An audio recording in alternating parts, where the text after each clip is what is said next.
Hello friends, welcome back to the YouTube channel dictation club.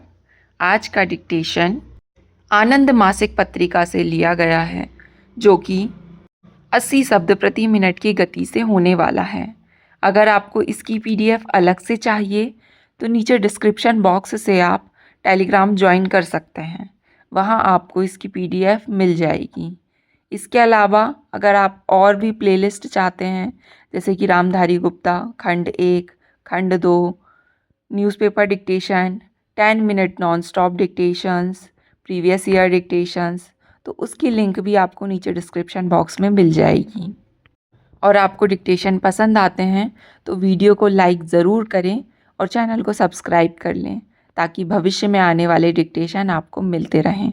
तो ज़्यादा समय ना लेते हुए डिक्टेशन स्टार्ट करते हैं 5 सेकंड के बाद।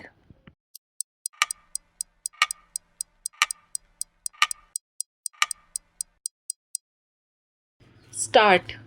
अध्यक्ष महोदय, स्वतंत्रता की स्वर्ण जयंती के अवसर पर विशेष सत्र की आवश्यकता क्यों पड़ी?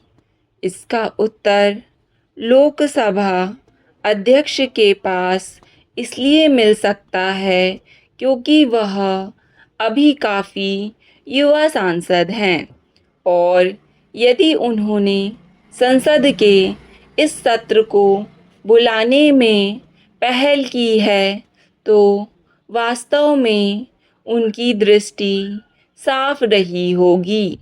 लेकिन इसके बाद का सब कुछ राजनीतिक दलों एवं उनके सांसदों पर ही निर्भर था।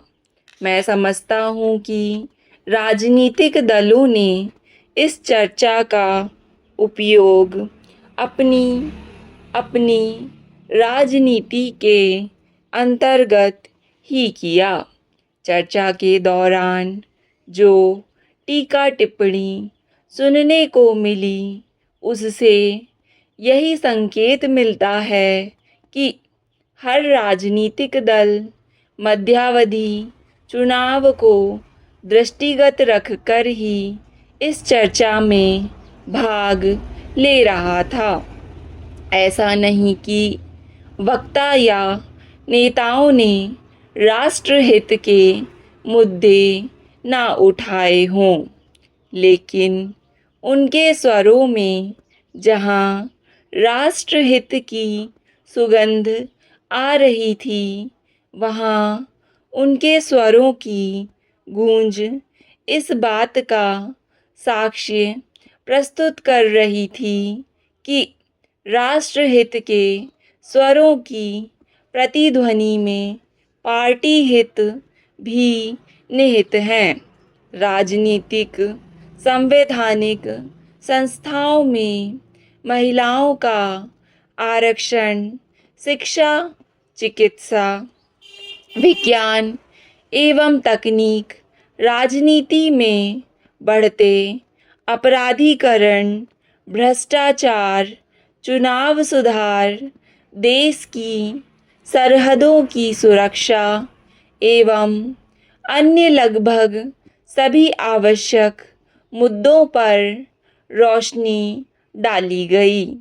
लेकिन किसी भी वक्ता ने यह हिम्मत नहीं जुटाई कि वह किसी भी राष्ट्रहित के मुद्दे पर संसद में आम सहमति का आह्वान करते हुए अपने वक्तव्य के दौरान ही किसी मुद्दे पर सांसदों के हाथ खड़े करवा लेता। शायद सभी वक्ता या सांसद इस बात से भिज्ञ थे कि वह ऐसा नहीं करवा पाएंगे। स्वतंत्रता संघर्ष के दौरान ऐसी बैठकों में भी प्रस्ताव पास करा लिए जाते थे। कुछ सांसदों ने तो अपने वक्तव्य के दौरान ही यह संकेत दे दिया था कि वे जो कुछ बोल रहे हैं मध्यावधि चुनाव के दृष्टिगत ही बोल रहे हैं, लेकिन संसद के इस विशेष सत्र के चलने से एक बात साफ हो गई है कि राजनेता जनता के बीच गिरती हुई अपनी साख से न केवल हिल उठे हैं, बल्कि आत्मनिरीक्षण का प्रस्ताव भी सहज स्वीकार करने के लिए तैयार हैं। इससे यह भी स्पष्ट हो गया है कि जनता सर्वोपरि है और सांसद को जनता के प्रति जवाबदेही की जिम्मेदारी आज नहीं तो कल उठानी ही होगी।